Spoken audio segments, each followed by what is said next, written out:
आमच्या गावाकडं पावसाळ्यामध्ये पाऊस पडायला सुरुवात झाली की हवेत थंडपणा येतो. अगदी हिवाळ्यासारखी कडकडून थंडी वाजते.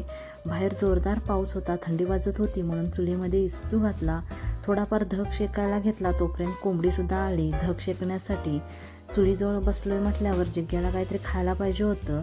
उन्हाळ्यामध्ये फुकटच्या फणसाचे गरे काढून भाजी म्हणजे शेक बनवलेली होती. त्यातल्या काही बी शिल्लक होत्या फणसाच्या, तर त्याचंच म्हणजे त्या ब्या चुलीमध्ये भाजून जिग्याला पाहिजे होत्या. इस्तू चांगला पेटलेला. ब्या टाकताच थोडाफार विस्तू विझू लागला. इकडे बघा, मी फणसाच्या ब्या आता चुलीमध्ये टाकलेल्या आहेत. खमंग असा वास यायला लागलेला होता. थोडाफार इस्तू पेटला तोपर्यंत वासानं कोंबडासुद्धा आला फणसाची बी खाण्यासाठी. आणि ह्या अशा पद्धतीनं बघा, ब्या टाकताच इस्तू विजला. जिग्याची लेकीची फरमाईश म्हटल्यावर बाबा पुन्हा इस्तू पेटवण्यासाठी आला आणि धडपडू लागला इस्तू पेटवण्यासाठी.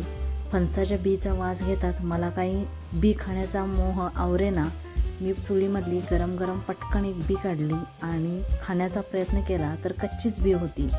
जिग्याला मात्र चांगली भाजलेली फणसाची बी मी चुलीमधून बाहेर काढली. गरम गरमच हातावर चोळून त्याची टरफलवरची सालं काढली आणि मग खाण्यासाठी जिग्याला दिली. या अशा पद्धतीनं फणसाच्या ब्या गावाकडं कोण कोण खाते नक्की सांगा.